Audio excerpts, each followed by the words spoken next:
ವಾಲ್ಪರೆಯ ಅಭಿವೃದ್ಧಿ ತಂದ ದುರಂತ. ಲೇಖಕರು ಕೃಪಕರ ಸೇನಾನಿ ಹಾಗೆ ಕೆ ಪುಟ್ಟಸ್ವಾಮಿ ಅವರು ಬರೆದಿರುವಂಥದ್ದು. ಮಾನವನ ಅವಶ್ಯಕತೆಗಳನ್ನು ಪೂರೈಸುವ ಶಕ್ತಿ ಈ ಭೂಮಿಗಿದೆ, ಆದರೆ ಅವರ ದುರಾಸೆಗಲ್ಲ ಅಂತ ಒಬ್ಬ ತತ್ವಜ್ಞಾನಿ ಹೇಳಿದ್ದಾರೆ. ಫ್ರಾನ್ಸ್ನ ಬೆಕ್ಕನ್ನ ತತ್ವಜ್ಞಾನಿ. ಆದರೆ ಮನುಷ್ಯನ ಅಂತರಾಳದಲ್ಲಿ ಮಾತು ಇನ್ನೂ ಹೋಗೇ ಇಲ್ಲ. ಹೇಗೆ ಒಂದು ದುರಾಸೆಯಿಂದ, ಹಣದ ಆಸೆಯಿಂದ ನಾಶ ಮಾಡ್ತಿದ್ದಾರೆ ನಮ್ಮ ಪ್ರಕೃತಿಯನ್ನು ನಾವು ಈ ಲೆಸನ್ನ ಮೂಲಕ ನೋಡ್ತಿದ್ದೀವಿ. ಬನ್ನಿ. 18ನೇ ಶತಮಾನದ ಅಂತ್ಯಭಾಗ. ಬ್ರಿಟಿಷರು ರಾಷ್ಟ್ರದೆಲ್ಲೆಡೆ ಆಧಿಪತ್ಯ ಸಾಧಿಸಿದ ಸಮಯ. ಅನನ್ಯ ಜೀವ ಸಂಕುಲಗಳಿಂದ ಸಮೃದ್ಧವಾಗಿದ್ದ ಪಶ್ಚಿಮ ಘಟ್ಟದ ಶ್ರೇಣಿಯ ನಡುವಿನ ಒಂದು ದಟ್ಟ ಅರಣ್ಯ ಪ್ರದೇಶ. 18ನೇ ಶತಮಾನದ ಅಂತ್ಯಭಾಗ ಅಂದರೆ 18th ಸೆಂಚುರಿ ಕೊನೆಯ ದಿನಗಳಂತ ಅರ್ಥ. ಆವಾಗ ಬ್ರಿಟಿಷರು ಎಲ್ಲ ಕಡೆ ಆಧಿಪತ್ಯ ಸಾಧಿಸಿದ್ರು. ಆ ಟೈಮಲ್ಲಿ ನಮ್ಮ ಪಶ್ಚಿಮ ಘಟ್ಟದಲ್ಲಿ ತುಂಬ ಸಮೃದ್ಧವಾದಂತಹ ಅರಣ್ಯಗಳೆಲ್ಲ ಇದ್ವು. ಅಂದರೆ ವೆಸ್ಟರ್ನ್ ಘಾಟ್ಸಲ್ಲಿ ತುಂಬ ಚೆನ್ನಾಗಿರುವಂಥ ಫಾರೆಸ್ಟ್ ಎಲ್ಲ ಇತ್ತು. ಆ ಸಂದರ್ಭದಲ್ಲಿ ಗಗನಚುಂಬಿ ಮರಗಳು ಮೇಲ್ಛಾವಣಿಯನ್ನು ಭೇದಿಸಿ ಭೂಸ್ಪರ್ಶ ಮಾಡಲು ಸೂರ್ಯ ಕಿರಣಗಳು ಸೆಣಸುತ್ತಿದ್ವು. ಆ ಟೈಮಲ್ಲಿ ಗಗನಚುಂಬಿ ಮರಗಳು ದೊಡ್ಡ ಮರಗಳಿದ್ವು. ಎಷ್ಟು ದೊಡ್ಡ ಅಂದ್ರೆ ಮೇಲೆಲ್ಲ ಆಕಾಶದಲ್ಲಿ ಸೂರ್ಯನ ಕಿರಣಗಳು ಸಹ ಭೂಮಿಗೆ ಸ್ಪರ್ಶ ಆಗದಂತಿರುವಂತಹ ದೊಡ್ಡ ಮರಗಳಿದ್ವು ಅಂತ ಹೇಳ್ತಿದ್ದಾರೆ. ದಟ್ಟವಾದ ಕಾಡು ನಡುವೆ ಹುಲ್ಲುಗಾವಲು, ಅನಂತ ಬಯಲು, ಅದರ ಏಕತನಕ್ಕೆ ಮೆರೆಯುವ ಶೋಲ ಕಾಡುಗಳು, ಪರ್ವತ ಶ್ರೇಣಿಗಳ ನಡುವೆ ಅಕ್ಷಾಂಶ ರೇಖಾಂಶಗಳನ್ನು ಬರೆದಂತೆ ಹರಿಯುವ ಹಳ್ಳ ಕೊಳ್ಳಗಳು ಇದ್ವಂತೆ. ಏನಂದ್ರೆ ತುಂಬಾ ದೊಡ್ಡ ಪರ್ವತಗಳ ಶ್ರೇಣಿಗಳಿದ್ವಂತೆ, ಹಾಗೆ ಕಾಡು ನಾಡುಗಳಿದ್ವಂತೆ, ಹುಲ್ಲುಗಾವಲು ಪ್ರದೇಶ, ತುಂಬಾ ಬಯಲಾದಂತಹ ಪ್ರದೇಶಗಳಿದ್ವಂತೆ. ಅಕ್ಷಾಂಶ ರೇಖಾಂಶ ಅಂದ್ರೆ ಹಳ್ಳ ಕೊಳ್ಳದ ರೀತಿ ನದಿಗಳು ಚಿಕ್ಕದಾಗ ಹರಿತಿದ್ವಂತೆ. ಕಗ್ಗತ್ತಲ ಖಂಡ ಎಂದು ಹೆಸರಾಗಿದ್ದ ಆಫ್ರಿಕಾದಂತೆ ಅದು ಹೊರಗಿನ ಜನರಿಗೆ ಪರಿಚಯವಿರಲಿಲ್ಲ. ಕಗ್ಗತ್ತಿನ ಖಂಡ ಅಂದ್ರೆ ಆಫ್ರಿಕಾ ಸ್ಟಾರ್ಟಿಂಗ್ ಅಲ್ಲಿ ಯಾರಿಗೂ ಗೊತ್ತಾಗಿರ್ಲಿಲ್ಲ ಪ್ಲೇಸ್ ಇದೆ ಇನ್ನೊಂದು ಪ್ಲೇಸ್ ಅಂತ. ಆ ತರ ಯಾರಿಗೂ ಈ ಪ್ರದೇಶ ಸಹ ಯಾರಿಗೂ ಗೊತ್ತಿರಲಿಲ್ಲ. ನಂತರದ ದಿನಗಳಲ್ಲಿ ವಾಲ್ಪರೆ ಎಂದು ನಾಮಕರಣಗೊಂಡಿತು. ಇಲ್ಲಿ ವಾಲ್ಪರೆ ಅಂದ್ರೆ ಏನು? ವಾಲ್ ಅಂದ್ರೆ ಬಂಡೆಗಳಿಂದ ಆವೃತವಾದ ಪ್ರದೇಶ. ಪರೆ ಅಂದ್ರೆ ತಮಿಳಲ್ಲಿ ಕಲ್ನ ಪರೆ ಅಂತ ಹೇಳ್ತಿದ್ರಂತೆ. ಇವಾಗ ಆದರೆ ಬ್ರಿಟಿಷ್ ಆಗಮಿಸಿದ ನಂತರ ಈ ಅರಣ್ಯ ಅಜ್ಞಾತ ವಲಯವಾಗಿ ಬಹಳ ದಿನ ಉಳಿಯಲಿಲ್ಲ. ಅವರಿಗೆ ಹೊಸತನವನ್ನು ಅನುಶೋಧಿಸುವ ಪ್ರವೃತ್ತಿ ಆನುಷಂಗಿಕವಾಗಿ ಹಾಯ್ದು ಬಂದಿರುವ ಗುಣ. ಇವಾಗ ಬ್ರಿಟಿಷರ್ ಅಂದ್ರೆ ಅವರು ತುಂಬಾ ಇನ್ವೆನ್ಷನ್, ತುಂಬಾ ಹುಡುಕೋದು, ಅವ್ರಿಗೆಲ್ಲ ಒಂಥರ ಅನುವಂಶವಾಗಿ ಬಂದಿರುವಂತಹ ಒಂದು ಗುಣ ಆಗಿರುತ್ತೆ. 1890ರಲ್ಲಿ ಕಾರ್ವೆಲ್ ಮಾರ್ಷ್ ಎಂಬ ಬ್ರಿಟಿಷರು ಕುದುರೆ ಏರಿ ಕೊಯಮತ್ತೂರಿನ ದಕ್ಷಿಣಕ್ಕೆ 100 ಕಿಲೋಮೀಟರ್ ದೂರದ ವಾಲ್ಪರೆಗೆ ಬಂದ್ರು. ಕಾರ್ವೆಲ್ ಮಾರ್ಷ್ ಎಂಬ ಬ್ರಿಟಿಷು ಅವ್ರು ಏನ್ ಮಾಡ್ತಾರೆ ಅಂದ್ರೆ ಕುದುರೆ ಎದ್ಬಿಟ್ಟು ಕೊಯಮತ್ತೂರಿನಿಂದ ಪ್ರಯಾಣ ಸ್ಟಾರ್ಟ್ ಮಾಡ್ಬಿಟ್ಟು ದಕ್ಷಿಣಕ್ಕೆ ಅಂದ್ರೆ ಸೌತಿಗೆ 100 ಕಿಲೋಮೀಟರ್ ದೂರದಲ್ಲಿ ವಾಲ್ಪರೆ ಎಂಬ ಪ್ರದೇಶಕ್ಕೆ ಬರ್ತಾರೆ. ಅದಿನ್ನ ಹೆಸರು ಯಾರಂತ ಇನ್ನ ಏನ್ ಇಟ್ಟಿರ್ಲಿಲ್ಲ, ಅದು ಯಾರಿಗೂ ತಿಳಿದಿರುವಂತಹ ಒಂದು ಪ್ರದೇಶನೇ. ಆವಾಗ ಜೇರುಂಡೆಗಳ ಗದ್ದಲದಲ್ಲಿ ತನ್ಮಯವಾಗಿದ್ದ ಕಗ್ಗತ್ತಲ ಅರಣ್ಯವನ್ನು ಪ್ರವೇಶಿಸಿ ಕಾಡಿನ ಅನ್ವೇಷಣೆಗೆ ಬಂದ ಮಾರ್ಷ್ಗೆ ತಾನೊಂದು ಚಕ್ರವ್ಯೂಹದಲ್ಲಿ ಸಿಕ್ಕಿಬಿಟ್ಟಿರುವುದು ಅರಿವಾಗದಾಗ ತಡವಾಗಿತ್ತು. ಏನಂದ್ರೆ ಇವಾಗ ಅವರು ಬಂದಿರ್ತಾರಲ್ಲ ಕೊಯಮತ್ತೂರಿನಿಂದ 100 ಕಿಲೋಮೀಟರ್ಸ್ ಯಾವ ಸೌತ್ ಕಡೆಗೆ, ಅವಾಗ ಅವ್ರಿಗೆ ಗೊತ್ತಿಲ್ಲ, ಒಂಥರ ಅವ್ರು ಯಾವ್ದು ಚಕ್ರವ್ಯೂಹದಲ್ಲಿ ಸಿಕ್ಕಾಕೊಂಡಿದ್ದಾರೆ. ಯಾಕಂದ್ರೆ ತುಂಬಾ ದಟ್ಟವಾದ ಪ್ರದೇಶ ಅರಣ್ಯ. ಅಲ್ಲಿ ಹೆಜ್ಜೆ ಹೆಜ್ಜೆಗೂ ಸರಪಳಿಯಂತೆ ಮರದಿಂದ ಮರಕ್ಕೆ ತೂಗು ಬಿದ್ದಿದ್ದ 100 ಬಳ್ಳಿಗಳು ಭೇದಿಸುವುದು ಸವಾಲಾಯ್ತು. ಇವಾಗ ಮರದಲ್ಲಿ ಹಿಂಗೆ ಬಿದ್ದಿರುತ್ತಲ್ಲ ಬೇರೆ ರೀತಿಯಾಗಿ, ಆ ತರ ಹೆಚ್ಚಿತ್ತಂತೆ. ಅದು ಬಳ್ಳಿಗಳನ್ನು ಅಲ್ಲಿಂದ ಹೋಗ್ಬೇಕು, ಆ ಮರಗಳನ್ನ ದಾಟಿ ಅಂದ್ರೆ ತುಂಬಾ ಕಷ್ಟ ಆಗ್ತಿತ್ತಂತೆ, ಸವಾಲಾಗಿ ಬೆಳ್ತಿತ್ತಂತೆ. ದಾರಿ ಸಾಗದೆ 1-2 ರಾತ್ರಿಗಳು ಕಳೆದಾಗ ಕುದುರೆ ಮೇಲೆ ಹೇರಿಕೊಂಡು ಬಂದು ತಿನಿಸುಗಳೆಲ್ಲ ಮುಗಿಯಿತು. ಇವಾಗ ಎಲ್ಲಾದ್ರೂ ಟ್ರಾವೆಲ್ ಮಾಡ್ಬೇಕಂದ್ರೆ ತಿನಿಸುಗಳು ಇರ್ತದಲ್ಲ, ಆಹಾರ ಐಟಮ್ಸ್ ಎಲ್ಲ ಪ್ಯಾಕ್ ಮಾಡಿರ್ತಾರಲ್ಲ, ಅದು ಕುದುರೆ ಜೊತೆ ಬಂದಾಗ ಅದು ಸಹ ಖಾಲಿ ಆಗ್ಬಿಡ್ತಂತೆ. ತಾನು ನುಸಿಲಿ ಬಂದ ದಾರಿಯನ್ನು ಮತ್ತೆ ಹುಡುಕಿ ಮರಳುವ ಪ್ರಯತ್ನ ಸಫಲವಾಗಿಲ್ಲ. ಆದ್ರಿಂದ ನಾನು ಇವಾಗ ಏನ್ ಮಾಡಕ್ಕೆ, ತಿನ್ನಕ್ಕೂ ಏನಿಲ್ಲ, ನಾನು ವಾಪಸ್ ಹೋಗೋದ ಅಂತ, ನಾನು ಬಂದಿರೋ ದಾರಿನ ಹುಡುಕೊಂಡು ಹೋಗೋದಂತ ಯೋಚನೆ ಮಾಡಿದಾಗ ಅದು ಕೊಡ್ತಾ ಆಫ್ ಪ್ಲಾನ್ ಕೊಡ್ತಾ ಅಷ್ಟೊಂದು ಪಾಸ್ ಆಗಿಲ್ಲ, ಸಫಲವಾಗಿಲ್ಲ. ಬಹುಶಃ ತನ್ನ ಹುಚ್ಚು ಸಾಹಸ ಇಷ್ಟೊಂದು ಗಂಭೀರ ಸ್ವರೂಪ ತಾಳಬಹುದೆಂದು ಅರಿವು ಆತನಿಗೆ ಇರಲಿಲ್ಲ. ಆಗ ಎದುರಾದ ಸವಾಲುಗಳಿಗೆ ಕುಗ್ಗದೆ ಮುಂದುವರಿದ ಮಾರ್ಷ್ಗೆ ಜನರು ಓಡಾಡಿ ಸವಿಸಿದಂತೆ ಕಿರುಹಾದಿಯೊಂದು ಗೋಚರಿಸಿತು. ಇವಾಗ ತನ್ನ ಹುಚ್ಚುತನದಿಂದ ನಾನು ಈ ತರ ಗಂಭೀರ ಪರಿಸ್ಥಿತಿಗೆ ಸಿಕ್ಕೋಬಿಟ್ಟಿದ್ದೀನಲ್ಲ, ಹೆಂಗ್ ಇದರಿಂದ ಹೊರಗೆ ಹೋಗ್ಬೇಕೆ ಸಾಧ್ಯ ಅಂತ ಹೇಳ್ತಿದ್ದಾರೆ. ಆದ್ರೆ ಅವರು ಸವಾಲುಗಳಿಗೆ ಎದುರಿಲ್ಲ.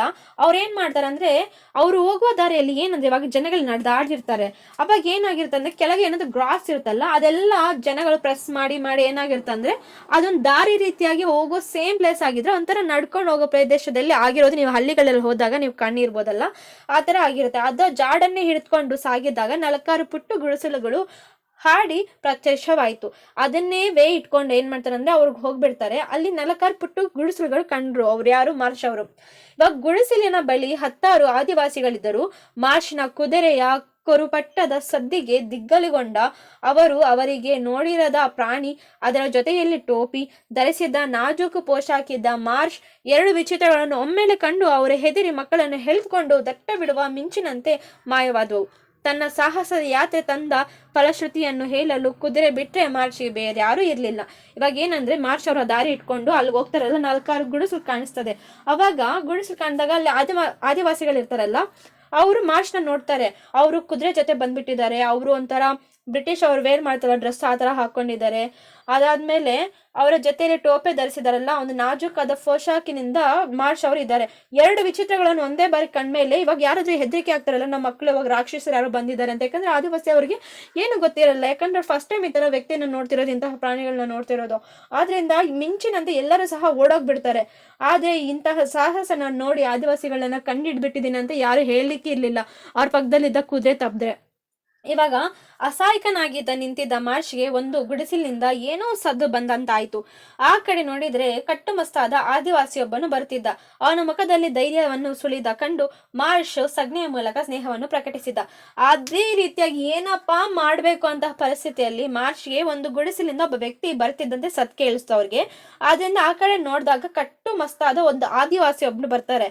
ಅವ್ರು ಬಂದ್ಬಿಟ್ಟು ಮುಖದಲ್ಲಿ ಅವ್ರು ಸ್ವಲ್ಪ ಧೈರ್ಯ ಸುಳಿವು ಕಾಣ್ತದೆ ಮಾರ್ಚ್ ಅವ್ರಿಗೆ. ಆದ್ರಿಂದ ಸಂಜ್ಞೆ ಅಂದ್ರೆ ಒಂಥರ, ಇವಾಗ ನೀವು K-dramas ಅಲ್ಲಿ ನೋಡ್ತಿರಲ್ಲ, watermelon, what is that, sign language ಇಂದ ಕೆಲವೊಂದು ಅರ್ಥ ಮಾಡುವಂತೆ ಆದಿವಾಸಿ ಅವರಿಗೆ ಎಕ್ಸ್ಪ್ಲೇನ್ ಮಾಡ್ತಾರೆ. ಅವಾಗ ಎಕ್ಸ್ಪ್ಲೇನ್ ಮಾಡಿದಾಗ ಅವರು ಸಹ ಪ್ರೀತಿಯ ಒಂದು ಕಡೆ ಸೂಕ್ತ ಆದ ಇವಾಗ ಅತ್ತ ಕಡೆಯಿಂದ ಸೂಕ್ತ ಪ್ರತಿಕ್ರಿಯೆ ಸಹ ಬರ್ತದೆ. ಮಾರ್ಚ್ಗೆ ಆ ಮನುಷ್ಯ ನೋಡಿನ ಸ್ನೇಹ ಸಂಪಾದಿಸಲು ಹೆಚ್ಚು ಸಮಯ ಬೇಕಾಗಿಲ್ಲ. ತೆರೆದ ಗುಡಿಸಿಲಿನಲ್ಲಿ ಇಬ್ಬರು ಬಿಡಾರ ಹಾಕಿದ್ರು. ಇವಾಗ ಆದಿವಾಸಿ ಬರ್ತಾರಲ್ಲ, ಅವರು ಒಂದು ಸೈನ್ ಲ್ಯಾಂಗ್ವೇಜ್ ಮೂಲಕ ಇಬ್ರು ಸಹ ಮಾತಾಡಿದಾಗ ಒಂಥರ ಕನೆಕ್ಟಿವಿಟಿ ಬೆಳೆಯುತ್ತೆ, ಪ್ರೀತಿ ಬೆಳೆಸ್ಕೊಬಿಟ್ಟು. ಇವಾಗ ಏನ್ ಮಾಡ್ತಾರೆ ಅಂದ್ರೆ, ಇಬ್ರು ಸಹ ಆದಿವಾಸಿ ಇದಾರಲ್ಲ, ಮಾರ್ಷ್ ಜೊತೆಗೆ ಒಂದು ಸ್ನೇಹ ಸಂಪಾದನೆ ಮಾಡ್ಬಿಟ್ಟು ಹೆಚ್ಚು ಸಮಯ ಬೇಕಾಗಿಲ್ಲ ಅವರು ಒಂಥರ ಫ್ರೆಂಡ್ಶಿಪ್ ಮಾಡ್ಕೊಳ್ಳಕ್ಕೆ ಗುಡಿಸಿಲಿನಲ್ಲಿ ಇಬ್ಬರು ಸಹ ಬಿಡಾರ ಹಾಕ್ತಾರೆ. ಇವಾಗ ಮಾರ್ಚ್ಗೆ ಪರಿಚಯವಾದದ್ದ ಆದಿವಾಸಿ ಹೆಸರೇನು? ಪುಣಾಚಿ ಎಂದು ಅವರ ಆದಿವಾಸಿ ಹೆಸರು. ಅವನ ನೆರವಿನಿಂದ ಇಡೀ ಅರಣ್ಯವನ್ನೆಲ್ಲ ಮಾರ್ಷ್ ಅನ್ವೇಷಿಸಿದ. ಪ್ರಕೃತಿಯನ್ನು ಆಸ್ವಾದಿಸುತ್ತಾ ತಾನು ಇಲ್ಲಿಯಲ್ಲಿ ನೆಲೆಸಬೇಕಾದ ತೀರ್ಮಾನಿಸಿದ. ಪುಣಾಚಿಯ ಸಹಕಾರದಿಂದ ಸ್ಥಳೀಯರು ವಿಶ್ವಾಸ ಸಂಪಾದಿಸಿದ. ಇಡೀ ಪ್ರದೇಶಕ್ಕೆ ನಕ್ಷೆ ತಯಾರಿಸಿದ. ಇವಾಗ ಏನ್ ಮಾಡ್ತಾರೆ ಅಂದ್ರೆ, ಮಾರ್ಚ್ಗೆ ಪರಿಚಯವಾದಂತಹ ಆದಿವಾಸಿ ಹೆಸರು ಏನ್ ಬಂದ್ಬಿಟ್ಟು ಪುಣಾಚಿ ಅಂತ. ಅವನ ನೆರವಿಂದ ಅರಣ್ಯ ಎಲ್ಲ ಸುತ್ಕೊಬಿಡ್ತಾನೆ, ಅನ್ವೇಷಣೆ ಮಾಡ್ತಾನೆ ಎಲ್ಲೆಲ್ಲಿ ಏನೇನ್ ಪ್ಲೇಸ್ ಇದೆ ಅಂತ. ಹಾಗೆ ಪ್ರಕೃತಿನ ಎಂಜಾಯ್ ಮಾಡ್ಕೊಂಡು ಅಲ್ಲಿ ನೆಲೆಸ್ಬೇಕಂತ ತೀರ್ಮಾನ ಸಹ ಮಾಡ್ತಾನೆ. ಪುಣಾಚಿಯ ಸಹಾಯದಿಂದ ಅಲ್ಲಿ ಇರ್ತಾರಲ್ಲ ಆದಿವಾಸಿ ಅವರು ಒಂಥರ ಸ್ನೇಹ ಸಂಬಂಧ ಮಾಡ್ಬಿಟ್ಟು ವಿಶ್ವಾಸ ತರ್ತಾರೆ ಮಾರ್ಷ್ ಮತ್ತು ಆದಿವಾಸಿ ಅವರು. ಓಕೆ, ಇವರು ಸಹ ನಮ್ ಜೊತೆ ಇರ್ಬೋದು ಅಂತ ರೀತಿಯಲ್ಲಿ ಆಗ್ತದೆ ಮೈಂಡ್ ಸೆಟ್ ಎಲ್ಲ.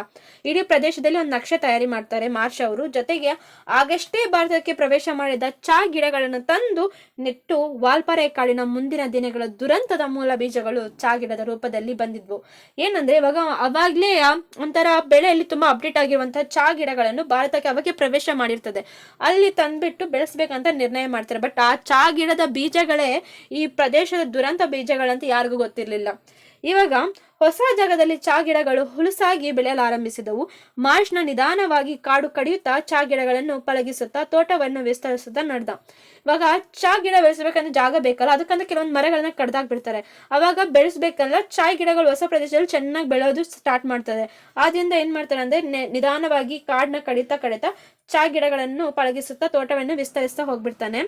ಚಾ ಗಿಡಗಳಿಗೋಸ್ಕರ ಮರಗಳನ್ನು ಕಟ್ ಮಾಡ್ತಿದ್ರೆ ನಂಗೆ ಒಂದು ನೆನಪು ಬರ್ತಿದೆ. ಏನಂದ್ರೆ, I recently red in a news paper article that India is the second largest place in a deforestation. Brazil is the first one. I read in Karnataka is an environment protester, Chandrasekhar Bindra sir. He said that a tree stood for more than 50 decades, had gone through several cycles like floods and droughts. A tree still stood means a tree such a survival capability need to be protected. Okay, and government also started a few schemes to encourage the farmer to grow the spellings in their own farmland, and they're giving a small incentive to encourage the farmer to grow trees. But how many people are doing that ಯಾರು ಗೊತ್ತಲ್ಲ. ಆದ್ರೆ ಬನ್ನಿ ನಾವು ಲೆಸನ್ಗೆ ಹೋಗ್ಬಿಡೋದ. ಹೀಗೆ 1934ರಲ್ಲಿ Marsh ಸಹ ಅನುಸಂಗಿಸಿದ್ನು. ಇವಾಗ Marsh ಚಾ ತೋಟದ ಯಶಸ್ಸು ಸ್ವಾತಂತ್ರ್ಯೋತ್ತರದ ಭಾರತದ ಅಗ್ರಗಣ್ಯ ಕೈಗಾರಿಕೋದ್ಯಮಗಳಲ್ಲಿ ಕೈ ಬೀಸುತ್ತಾ ಕರೀತು. ಇವಾಗ ಸ್ವಾತಂತ್ರ್ಯ ಬಂತು 1947 ಅಲ್ಲಿ. ಅದಾದ್ಮೇಲೆ ಇವಾಗ ಕೈಗಾರಿಕಾ ಇಂಡಸ್ಟ್ರಿಯಲೈಸೇಷನ್ ಸ್ಟಾರ್ಟ್ ಆಯ್ತಲ್ಲ, ಈ ಚಾ ತೋಟಗಳು ಸ್ವಾತಂತ್ರ್ಯ ನಂತರ ಅದ್ರ ಇನ್ನ ಕೈ ಬೀಸ್ದಂಗೆ ಆಯ್ತು. ಯಾಕಂದ್ರೆ ಇನ್ನ ಇಂಡಸ್ಟ್ರಿ ಅವರು ತುಂಬಾ ಚಾಗಳನ್ನು ಇನ್ನ ಬೆಳೆಸ್ಬಿಟ್ಟು ಪ್ರೊಡಕ್ಷನ್ ಮಾಡಿಬಿಟ್ಟು ಅದು ಎಕ್ಸ್ಪೋರ್ಟ್ ಮಾಡೋಕ್ಕೆ ಶುರು ಮಾಡ್ತಾರೆ. ಕಾಡಿನ ಗರ್ಭಪಾತಕ್ಕೆ ಮೊದಲಾಯಿತು. ಇದ ಪ್ರಭಾವದ ನೆರವಿಲ್ಲದ ಗಗನಚುಂಬಿ ಮರಗಳು ನೆಲಕ್ಕುರುಳಿದ್ವು. ದಿಮ್ಮಿಕೊಳ್ಳಲು ಕಾಂಟ್ರಾಕ್ಟ್ಗಳು ಬಂದರು. ಫಲವತ್ತಾದ ಭೂಮಿಯಲ್ಲಿ ರಸ್ತೆ ನಿರ್ಮಾಣವಾಯಿತು. ಅವಾಗ ನೆನಪಿದೆಯಲ್ಲ, ಗಗನಚುಂಬಿ ಮರಗಳು ಎಷ್ಟು ದೊಡ್ಡವಾಗಿದೆ ಅಂದ್ರೆ ಸೂರ್ಯನ ಕಿರಣಗಳು ಸಹ ಭೂಮಿಗೆ ಸ್ಪರ್ಶ ಮಾಡ್ಲಿಕ್ಕೆ ಆಗ್ತಿಲ್ಲ, ಅಂತಹ ಮರಗಳನ್ನು ಕಟ್ ಮಾಡಿಬಿಟ್ರು. ಇವಾಗ ಕಾಂಟ್ರಾಕ್ಟ್ಗಳು ಬಂದ್ರು. ಹಾಗೆ ಫಲವತ್ತಾದಂತಹ ಭೂಮಿ ಮೇಲೆ ಇವಾಗ ರಸ್ತೆ ಎಲ್ಲ ನಿರ್ಮಾಣವಾಯಿತು. ಹೊಗೆಯುಗೊಳ್ಳುವ ಗಡಗಡ ಸದ್ದು ಮಾಡುವ ಲಾರಿ ಟ್ರಂಕರ್ಗಳು ಬರತೊಡಗಿದ್ವು. ನೀರಾವರಿ ನಾಶವಾಯಿತು. ನಿರುದ್ಯೋಗ ಸಮಸ್ಯೆಗಳಿಗೆ ಸಂಜೀವಿನಿಯಂತಿದ್ದ ವಾಲ್ಪಾರೈ ಅರಣ್ಯದ ಮೇಲಿನ ಅತ್ಯಾಚಾರಕ್ಕೆ ಸರ್ಕಾರ ಉತ್ತೇಜನ ನೀಡಿತು. ಉದ್ಯಮಿಗಳಿಗೆ ಅನುಕೂಲವಾಗುವಂತೆ ವರ್ತಿಸಿತು. ಇವಾಗ ಏನಂದ್ರೆ, ಇವಾಗ ಫಲವತ್ತಾದ ಲ್ಯಾಂಡ್ ಮೇಲೆಲ್ಲ ಏನು ಕಾಂಟ್ರಾಕ್ಟರ್ ಬಂದ್ರು, ರಸ್ತೆ ನಿರ್ಮಾಣವಾಯಿತು. ಅದೇ ಸೇಮಲ್ಲಿ ಟ್ರಂಕ್ ಲಾರೀಸು ಇವೆಲ್ಲ ಬರತೊಡಗಿದ್ವು. ನೀರಾವರತೆ ಇದ್ದಲ್ಲ ಪ್ರದೇಶದಿಂದ ಎಲ್ಲ ನಾಶಗೊಂಡಿತು. ಅವಾಗ ನಿರುದ್ಯೋಗ ಜಾಬ್ಗಳು ಇರ್ಲಿಲ್ಲ ಅಲ್ಲ, ಆದ್ರಿಂದ ನಿರುದ್ಯೋಗವನ್ನು ಸ್ವಲ್ಪ ಮಟ್ಟಿಗೆ ಸಮಾಧಾನ ಮಾಡಿಸಿತು. ಆದ್ರಿಂದ ಅರಣ್ಯದ ಮೇಲೆ ಅತ್ಯಾಚಾರ ಸರ್ಕಾರ ಸಹ ಉತ್ತೇಜನ ಮಾಡ್ದಂಗಾಯಿತು. ಆದ್ರಿಂದ ಉದ್ಯಮಿಗಳಿಗೆ ಅನುಕೂಲವಾಗುವಂತೆ ಸರ್ಕಾರ ಸಹ ವರ್ತನೆ ಮಾಡಿತು. ನಿಬಿಡ ಅರಣ್ಯಗಳೆಲ್ಲ ತೆರವಾಗಿ ತೋಟಗಳು ಅನಂತ ಬಯಲಿನ ಪ್ರದೇಶಗಳೇ ಏಕಸ್ವಾಮ್ಯ ಪಡೆದ್ವು. ಈಗ ಇಡೀ ವಾಲ್ಪಾರೈ ಹಸಿರು ಕಂಬಳಿ ಹೊದ್ದು ಮಲಗಿದಂತಿದೆ. ಕಣ್ಣು ಕಾಣುವವರೆಗೂ ತೋಟದ ಅನಂತ ಬಯಲು. ಈಗ ಇಡೀ ವಾಲ್ಪಾರೈ ಹಸಿರು ಕಂಬಳಿ ಹೊದ್ದಂತಿದೆ. ಇವಾಗ ಮರಗಳಿದ್ವು, ಫುಲ್ ಕತ್ಲಾಗೆಲ್ಲ ಕಾಣಿಸ್ತಿತ್ವಲ್ಲ ಅವಾಗ ಫಾರೆಸ್ಟ್. ಆದ್ರೆ ಇವಾಗ ಏನಿಲ್ಲ, ಎಲ್ಲಿ ನೋಡಿದ್ರು ಗ್ರೀನರಿ. ಯಾಕಂದ್ರೆ ಎಲ್ಲಾ ಕಡೆನೂ ತೋಟಗಳು ತುಂಬಾ ಆಗಿದೆ. ದಿಗಂತದ ದಂಚಿನವರೆಗೂ ಮಳೆಯಾಗಿ ಸಹಸ್ರ ಚದರ ಮೈಲುಗಳವರೆಗೂ ಹರಡಿರುವ ಇದು ಮಾನವನ ಸಾಮರ್ಥ್ಯಕ್ಕೆ ದಕ್ಕಿದ ವಿಜಯ ಪತಾಕೆ ಅಂತಿದೆ. ಇವಾಗ ಏನಂದ್ರೆ ತೋಟದಿಂದ ಎಲ್ಲ ಬೆಳೆಸ್ಕೊಬಿಟ್ರು. ಇದು ಮಾನವನ ಶಕ್ತಿ ಒಂದು ಬೆಳೆದಿರೋದ್ರಿಂದ. ಈಗ ಲಾರಿ ಕಾಂಟ್ರಾಕ್ಟ್ಸ್ ಇವೆಲ್ಲ ಬಂತಲ್ಲ, ಇವಾಗ ಗೌರ್ಮೆಂಟ್ ಸಹ ನಿರುದ್ಯೋಗ ಹೋಗ್ತಿದ್ಯಲ್ಲ ಅಂತ ಹೇಳ್ಬಿಟ್ಟು ಉದ್ಯಮಿಗಳಿಗೆ ಸಹಕರಿಸುವಂತೆ ಸರ್ಕಾರ ಸಹ ವರ್ತನೆ ಮಾಡ್ತದೆ. ಆದ್ರಿಂದ ಇವಾಗ ಇಡೀ ವಾಲ್ಪಾರೈ ಹಸಿರು ಕಂಬಳಿ ಹೊದ್ದ ಮಲಗಿದಂತಿದೆ. ಕಣ್ಣು ಕಾಣುವವರೆಗೂ ತೋಟದ ಅನಂತ ಬಯಲು. ಇವಾಗ ಎಲ್ಲಿ ನೋಡ್ರು ತೋಟಗಳು ಕಾಣಿಸ್ತಿದೆ. ಆದ್ರಿಂದ ದಿಗಾಂತದ ಅಂಚಿನವರೆಗೂ ಮಳೆಯಾಗಿ ಸಹಸ್ರ ಚದರ ಮೈಲುಗಳವರೆಗೂ ಹರಡಿರುವ ಇದು ಮಾನವ ಸಾಮರ್ಥ್ಯಕ್ಕೆ ದಕ್ಕಿದ ವಿಜಯ ಪತಾಕದಂತಿದೆ. ಇವಾಗ ಆ ಪ್ಲೇಸ್ ಎಲ್ಲ ಹೆಂಗ್ ಕಾಣಿಸ್ತಿದೆ, ಮಾನವನಿಗೆ ಸಿಕ್ಕಿದಂತ ವಿಜಯ ಪತಾಕದಂತೆ ಕಾಣಿಸ್ತಿದೆ ಅಂತೆ. ಹೀಗೆ ವಾಲ್ಪಾರೈಗೆ ಇಂದಿನ ನಿರುದ್ಯೋಗ ಸಮಸ್ಯೆಯನ್ನು ಸ್ವಲ್ಪ ಮಟ್ಟಿಗೆ ನಿವಾರಿಸಿದ ಹೆಗ್ಗಳಿಕೆ ಇದೆ. ಆದರೆ ಹಿಂದಿನ ಸೊಬಗು ಮತ್ತು ವೈಭವದ ಸಣ್ಣ ಕುರುಹು ಉಳಿಯದಂತೆ ಮಾಡಿದ ಮಾನವ ಸಾಮರ್ಥ್ಯಕ್ಕೆ ಬಿಂಬವಾಗಿದೆ. ಇವಾಗೇನು ನಿರುದ್ಯೋಗವನ್ನು ಸ್ವಲ್ಪ ಮಟ್ಟಿಗೆ ನಿವಾರಣೆ ಮಾಡಿದೆ ಈ ವಾಲ್ಪಾರೈ. ಯಾಕಂದ್ರೆ ತುಂಬಾ ತೋಟದಲ್ಲಿ ಕೆಲಸಕ್ಕೆ ಎಲ್ಲ ಬರ್ತಾರಲ್ಲ, ಆದ್ರಿಂದ. ಆದರೆ ಹಿಂದಿನ ವೈಭವವನ್ನು ತರಲಿಕ್ಕಾಗುತ್ತಾ? ಇಲ್ಲ. ಆದರೆ ಈ ಅಭಿವೃದ್ಧಿ ಅಲ್ಲಿನ ಜೀವ ಸಂಕುಲಗಳ ಮೇಲೆ ಬೀರಬಹುದಾದ ದುಷ್ಪರಿಣಾಮಗಳ ಬಗ್ಗೆ ಯಾರಿಗೂ ಅರಿವಿರಲಿಲ್ಲ. ಇವಾಗ ಏನಂದ್ರೆ, ಇವಾಗ ಯಾವ ಕಡೆ ಡೆವಲಪ್ಮೆಂಟ್ ಆದ್ರೂ ಸಹ ಅಲ್ಲಿ ಯಾವುದೇ ಪ್ರದೇಶದಲ್ಲಿ ಅಭಿವೃದ್ಧಿ ಆಗ್ತಿದೆ ಅಂದ್ರೆ ಅದ್ರ ದುಷ್ಪರಿಣಾಮಗಳು ಇದ್ದೇ ಇರುತ್ತೆ. ಇವಾಗ ನಾವು ಸಿಂಹ ಬಾಲದ ಕೋತಿಗಳ ಬಗ್ಗೆ ತಿಳ್ಕೊಳ್ಳೋದ ಇಲ್ಲಿ. ಆದರೆ ಈ ಅಭಿವೃದ್ಧಿ ಅಲ್ಲಿನ ಜೀವ ಸಂಕುಲಗಳ ಮೇಲೆ ಬೀರಬಹುದಾದ ದುಷ್ಪರಿಣಾಮಗಳ ಬಗ್ಗೆ ಯಾರಿಗೂ ಅರಿವಿರಲಿಲ್ಲ.